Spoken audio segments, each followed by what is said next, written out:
Welcome everybody back to my college football series this season. And so, what we are doing this season is we're talking to the teams that are going to make the biggest impact on the season this year. So, whether the teams that I have selected win games or lose games, they're going to impact the season because depending on where you have certain teams will depend on where you have them slotted. And if they do what they're supposed to do, great. And if they don't, that makes room for somebody else. So, obviously, I have USC on this list. I feel like they are one of the teams that are being slept on.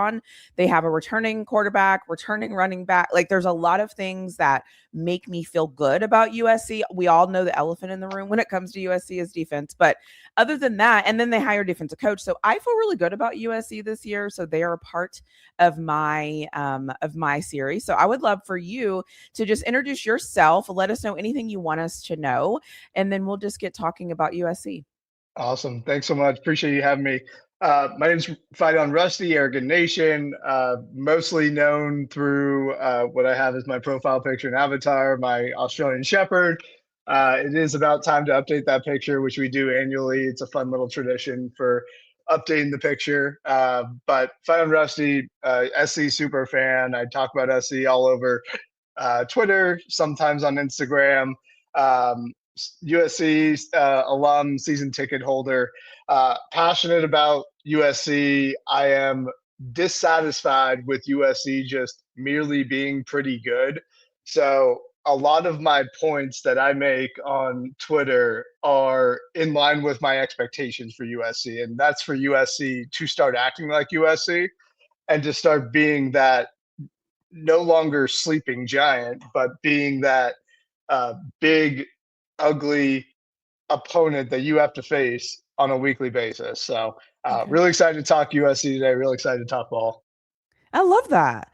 I'm going to start saying that. My stances match my expectations. So if you're not living up to my expectations, then that's a you problem. Like There you that's not go. my Yep. problem. Okay, I love that. So tell what's the biggest storyline heading into this season surrounding USC right now?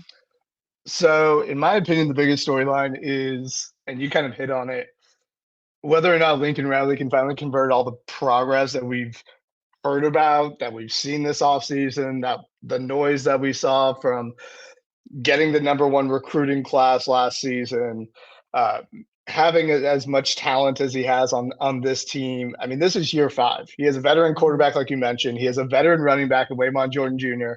He has another veteran running back in King Miller coming back. You have all five offensive line starters coming back, 17 returning starters overall. Number one class, Gary Patterson coming into the fray on the defensive side of the ball. This should be a year in which USC really makes a move to the top of college football again. And I'm Yeah. not saying that, this is going to be national championship or bust, but I think this is the year in which USC makes a move and people start respecting USC for what it was early on in the Pete Carroll era.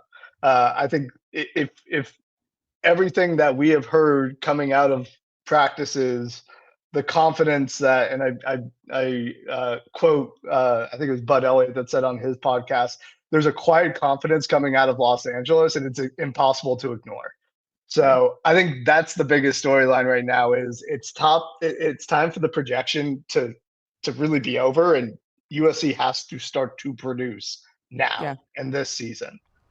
Hi there. If you haven't already, double check and make sure that you are subscribed to my channel. Make sure that you hit the like button. Leave me a comment in the comment section below. And lastly, for this series, every single person that I'm going to talk to has a social media presence. So make sure that you go into the description, you find their social media platforms, and you find them wherever you can find them on any social media platform. And as always, I will let you get back to your video. Yeah. Okay. Is it what do you think the biggest strength is then of this team? I mean, is it still the offense specifically, but do you have any like areas where you're really honing in, you're like, I'm not worried about this part at all. What is that for Yeah, you? yeah. I mean, it's probably dead on there. The defining strength of USC is going to be its offensive continuity. Yeah. Jayden Maiava's back, top two running backs back, all five starting linemen, like I mentioned. I think there's a little bit of I don't know, just people missing the mark when it comes to USC's wide receiver core. It's young, but it's very, very good. Terrell Anderson Okay. transfer from NC State. I think he has tremendous talent. He could be wide receiver one. Tanu Hines coming back. He had a huge bowl game versus TCU and has that connection with Jayden Maiava already.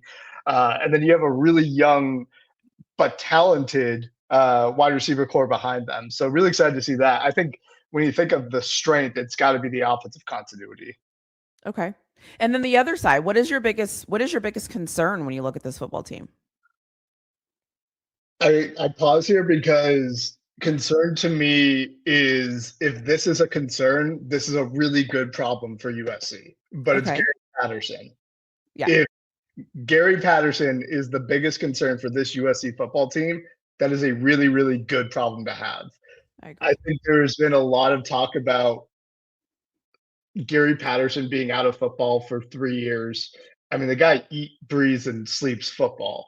He Mhm. literally stayed at the USC hotel across the street from the campus while he was moving his stuff across the country from Texas to LA, just to stay near the facility and be around football. The guy loves football, and I think Yeah. unfortunately, you're talking to someone in Arguin Nation here.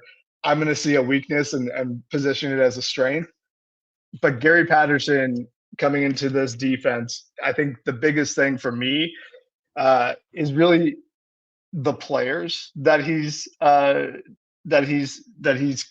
bringing into this defense. He's Okay. blending concepts from his philosophy with USC's roster. And I think that's Mm, going to be an interesting thing. The defensive line is young and talented. The defensive backs are young and talented. The linebackers are young and talented. Do they align with Gary Patterson's scheme? I think that's the biggest question mark right now. okay. That's fair. That's actually really fair. Were you excited when they announced that? Were you like, "Okay, I can get behind this," or were you kind of like, how is this gonna work out?" So I was pretty excited when I heard Okay. Gary Yeah. Patterson because you do all the research on how his defenses have performed over time. I mean, Mhm. he has had a top five, top 10, top 20 defense basically throughout his entire career. And Mhm. you hear a lot of people out of SC talk about if we can just get a top 25 defense to pair with Lincoln Riley's offense, that is something that is going to allow USC to take that next step. We're Okay. not talking about the number one defense in college football. We're talking about making tackles, being disciplined, being physical, uh, not giving up tons of points. If USC can just make a incremental step and become a top 25 defense, I think that's a scary thought for college football to pair with Lincoln Riley's offense. Yeah, I would agree. I would agree. That's awesome. Yeah, I liked the hires. When they announced it, I was like, that makes sense. Yeah. And he's also played, I believe he's played against Lincoln Riley too. So Yep. that should make it helpful when Lincoln Riley was at Oklahoma. So no, I liked it. I was actually proud. I mean, I knew he needed to go get a defensive guy, but I wasn't sure who was going to get. So I thought it was a great move. So okay. So, what is one thing people outside of your fan base misunderstood, or you feel like just don't talk about enough when it comes to your team? So I go like two ways with this question. One, I think it's Gary Patterson because a lot of people again kind of look at Gary Patterson and think, oh, he's been out of football. What's he going to do at USC? And Okay. I think that is a dangerous mistake for people to think about. Again, Gary Patterson is a absolute football dog. He loves football. He loves the game, and I'm excited to see him back in college football. I mean, how often do you see a offensive genius like Lincoln Riley paired up with a Hall of Fame defensive coach? It just does not happen, and I Yeah. don't think that's being talked about enough. The other side of it is, you know, I see all these posts on Twitter about this being a young roster that's waiting to mature. And there's been a ton of posts about USC having one of the youngest rosters in college football. And Okay. I think that is a misunderstood statistic because when you look at this team, there's around 56 combined starts, offensive defense. the freshmen that we brought in are extremely talented.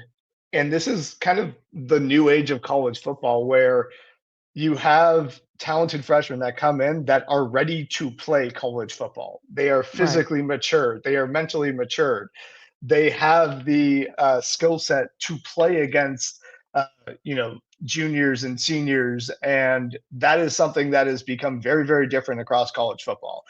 So when I think about this number one recruiting class coming in, yeah, there's going to be some growing pains with some of them, and I don't think a lot of the freshmen are going to start outside of tight end Mark Bowman.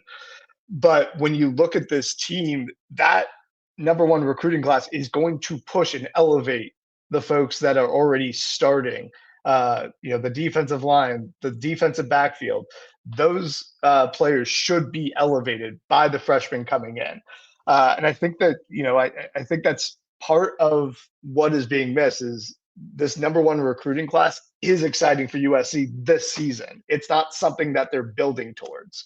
So I think we've assembled a really good future through the last couple of recruiting class, but you're missing the part that it's also retained a very good present. Okay. Yeah. I think that's fair. Very fair. And I also feel like, I don't know if you watch the NFL, but I often talk about West Coast teams. Sometimes people just say what they say. They just look at numbers and just have a thought on a number. And it's like, but you don't really know who we have, where they've been productive, what they looked like last year, because you're really not watching that much. Like, let's just call it what it is. So that that you're probably 100% right. Like, now nobody's really paying attention to the details of the people. It's just they see the people and have a storyline because of the people, not really what's Yep. actually happening. So, okay. What is a bold prediction you have about your team this year? USC plays in the Big Ten championship game. Oh my And gosh. That'd be that so fun. is it would be. It would be a ton of fun. But that is my prediction for this team. Okay. I think they play in the Big Ten championship, they make the playoffs. That's gonna come with a couple of major caveats, right? So USC plays three of their biggest games at the Coliseum: Oregon, Mhm. Washington, Ohio State. Mhm. I think USC beats Oregon, beats Ohio State, beats Washington. Okay. I think it comes with us having some struggles on the road. Obviously, going into Penn State, we are one of the biggest games on their schedule this year. It's likely going to be a whiteout. How does USC show up to that game? Mhm. We're also playing at Indiana, and that's an interesting game because, and I think I think Indiana in itself is the most interesting team in college football, just Yeah, for because sure.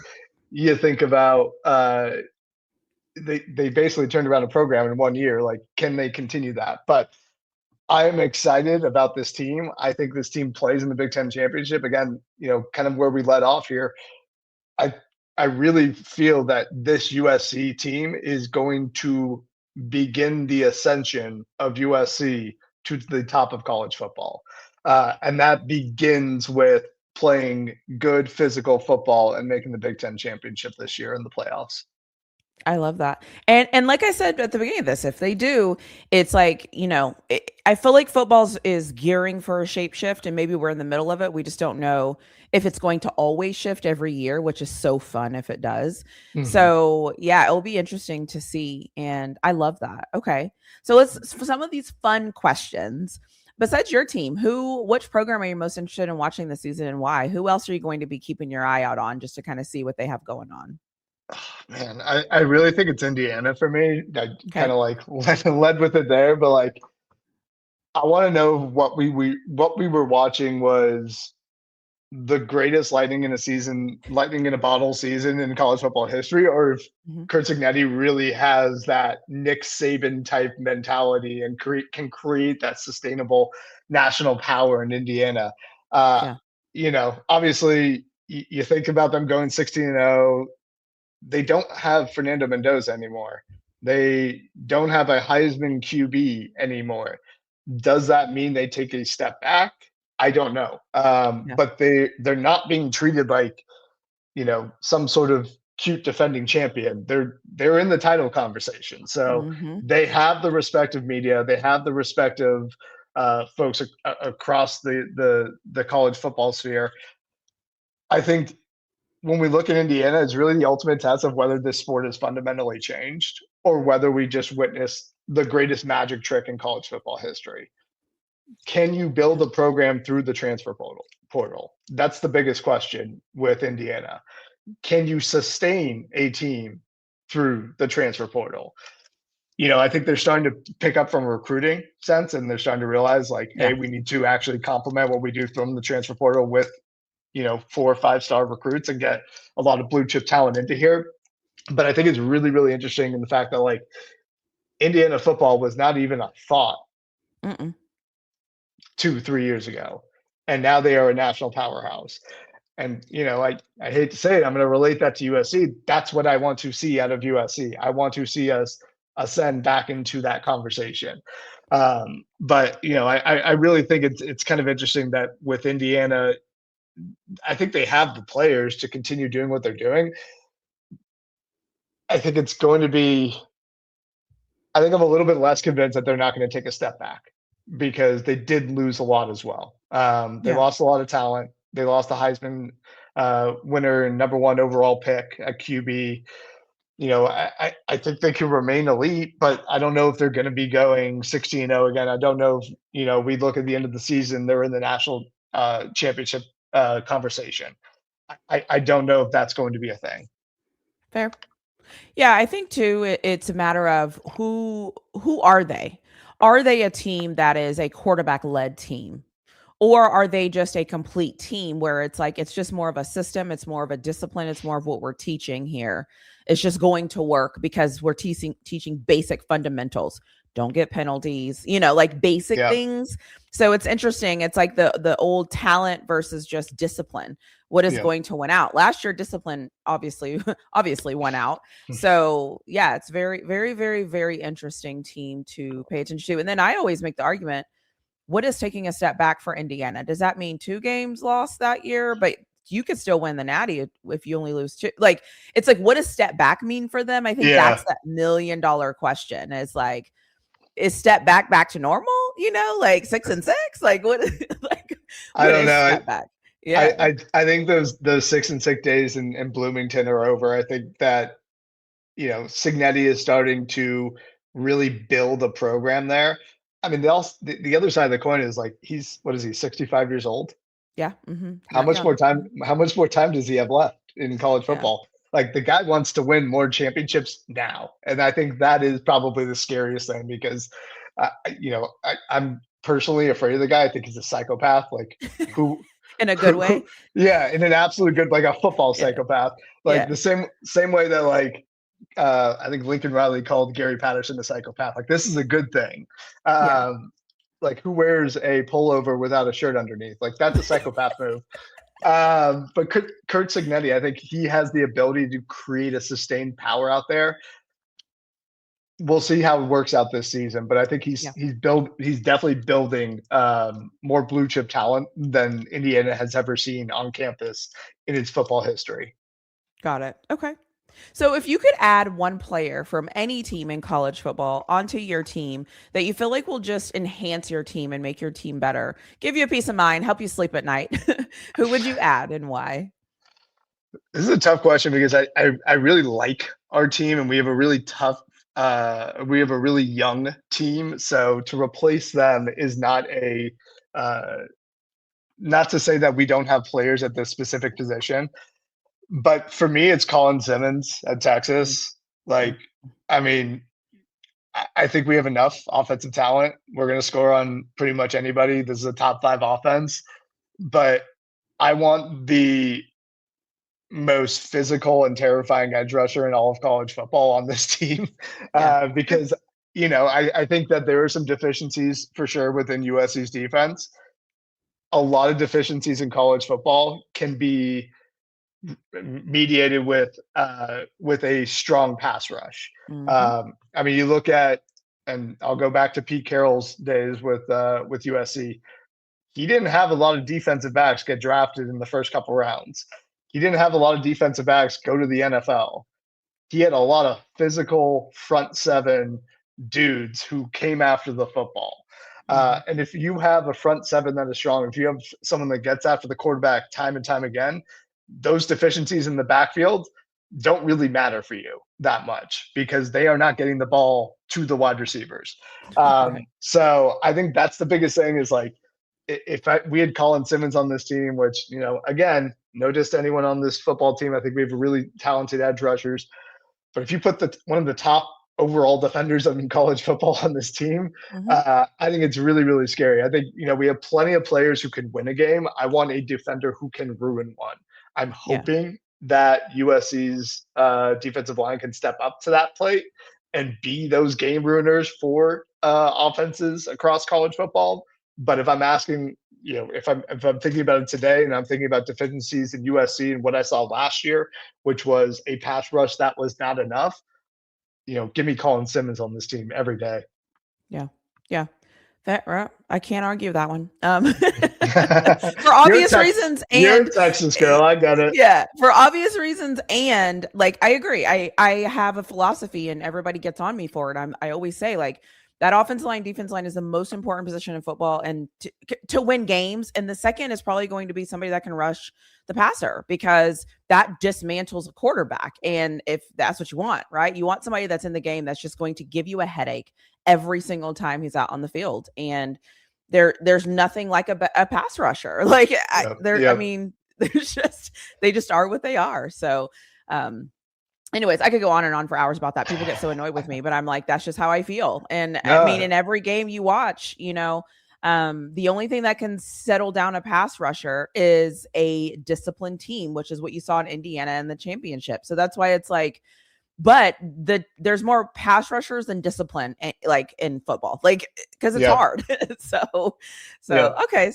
What 3 words do you hope to find this season this year? Obviously, not using winning championship or like natty or things like that, but like, what are things that you hope to find the season this year? I think the first is physical. I want this team to look like a Big Ten football program and look like USC again.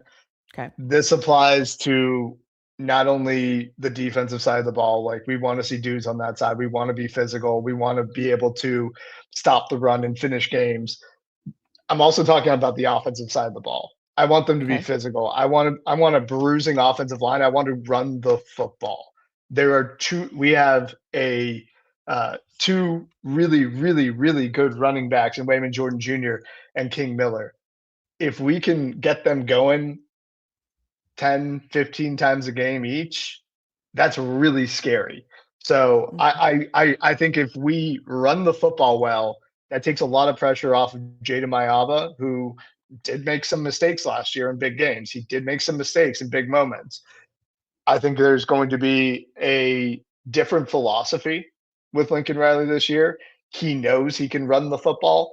When you look at Lincoln Riley offenses in the past that have run the football well at Oklahoma, they are incredibly balanced. They are the number 1 offense in college football by a wide margin.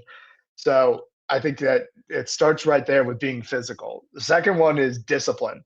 I think the ceiling's pretty high for this team. The question is whether we can, stop committing dumb penalties, stop donating possessions to the other team, maintain assignments on defense from the defensive side of the ball. I think, we talked about discipline with Kurt Cignetti in Indiana. I want discipline on this USC football team. Yeah. I think that there are some really good things happening with our strength and conditioning program with Coach Tremaine Carroll. I think he has implemented a system that calls for discipline, that calls for the physicality that we talked about. But I think that when I see this football season all said and done, I want to look back on and say this was a disciplined football team. That's fair. And the third one is inevitable. I just want USC to be inevitable again. I want you to be afraid of us when we step on the field with you. I want you to be afraid of us when you see us on your schedule. I don't want to be this fun team that may beat you. Like last year was fun. Beating Michigan and Iowa at home was fun, especially beating Iowa in the middle of a rainstorm. That was fun. I want us to take that next step and go back to being where we should be. A program where, by the fourth quarter, exactly how this game is going to end. So when I think about those three words, physical, discipline, inevitable. I really think that if those three words come to fruition at the end of the season, USC is taking a jump up to that top tier of college football again. Okay. Those are really good words. Those are really good words. And it's so funny because USC is similar to Texas. Like we've been there before, and so we're both itching to kind of get back there. And it's like, okay, I've been patient. Okay, this was cool, but okay, this was cool. Like so, it's like you're coaching yourself to be okay, but at some point you're like, no, I'm not okay anymore. Like I'm not okay. Like this is not okay. And so I feel that. Like I totally understand that because it's like, yeah, I mean, we're fans, right? We're always going to be fans of our team. Like we're going to be fans. Like that's what we're going to do. But the second you decide, like, no, that is unacceptable now. Like that's fun, but it's unacceptable. Like we're not doing that anymore. Yeah. So I can hear that in you because that's how I feel. Like I can resonate with that because I'm the same. I'm like, cool. You're an offensive guru. Amazing. I don't care. It's not enough anymore. Like give me more. So, okay, cool. Well, what on the schedule worries you the most? Like not the games where like if USC loses to Ohio State, no one's going to be like, oh, they really dropped that game. But like what game on your schedule are you like, we cannot lose this game? Like this game is a game that we have to win. We have to just move on and it's going to be a win. So I'll give you two with this one. Okay. And one is obvious, one is not so much. I'll start with the not so much. And it's our first road game of the year versus Rutgers. I don't think a lot of people are paying attention to this Rutgers team. They have one of the top wide receivers in college football. They have one of the top running backs in college football. They are a really good team, and it's going to be a challenge for people that fly across the country like USC is and playing probably, I don't know what the schedule is, but I would imagine it's not a early or it's not a late game Pacific time for playing across the country in New Jersey. So I think that Rutgers has a pretty good football team this year. And the only reason I have them as, let's just get out of this is that very next week we play Oregon at home. So it is our first road game sandwiched between a really, really tough Oregon team. So this is a game where it may get ugly. It may look a little disgusting. You may get out of there with a 3-point win, but get out of there with a 3-point win. I do not care. I think this is a game that I have circled on my schedule as, I think it's going to be physical, ugly. Let's just get out of here with a win and get back home and rest up for Oregon the next week. Okay. The other game is, it doesn't worry me. So I'll put that out there. It does not worry me, but it's one in which we cannot lose, which is UCLA. That's just end of the day, we cannot lose to UCLA. You can't lose your rivalry game. Yeah. I don't think this is the most difficult game on the schedule, but it's the one with the least acceptable losing scenario. Okay. We're playing at our second home stadium at the Rose Bowl. We aren't playing Notre Dame this year, so this is the rivalry game of the year. You mix that with a lot of expectations that are higher across town in Westwood with Bob Chesney coming in. You cannot lose that game. I do not think we lose that game, but you cannot lose that game, right. Especially when the game is being played at our vacation home. So. I love this. One of my favorite things, that was my final question. And Rutgers, you guys play Rutgers at 2:30. So it's 12:30. It would be 12:30 Pacific time. And then, like you said, next week Oregon. It's so funny to me how sports rivals work, where it's like, no matter you can be the most rude, disgusting, disrespectful, but like it's all in love because they're a rival. It's like a brother or a sister, and you're like, I do love you, but let's wrestle, and I'm going to beat you up. Like it's fine. It's fine. Yeah. Trust me, I love you, but no, you're still we still need to fight. So I kudos to you, and I put this question at the end because I like hearing people. Usually, everybody says a rival and then another game, and I just find that fascinating. I just find that fascinating.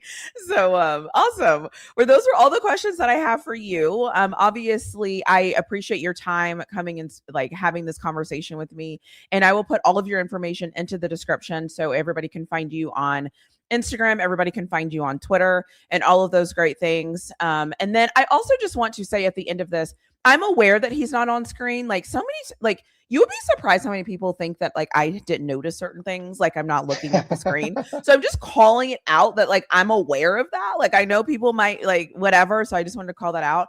And I also want to say that I respect people's privacy when they want to be private. And so I just wanted to give you kudos because if that's what you want to do, kudos to you for doing that.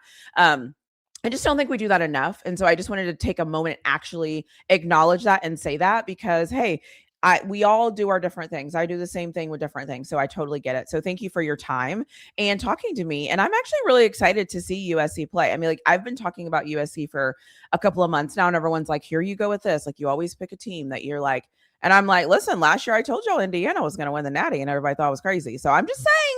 There we go. There we go. Like I'm just saying, just throwing it out there. But anyways, well, I'll end with you. Anything that you want to say, whatever you say, we'll end with you. No, I appreciate you having me on. Thanks so much. Really looking forward to this season. This has probably been the most anticipated football season that I have had as a USC fan alum in a very, very long time. So I'm excited to see how it all works out. I'm weirdly confident that this program is going to take a step up. Maybe again, to your point, that's just my fandom, but no, I appreciate you having me on and looking forward to this season. Awesome. Thank you so much. Thanks.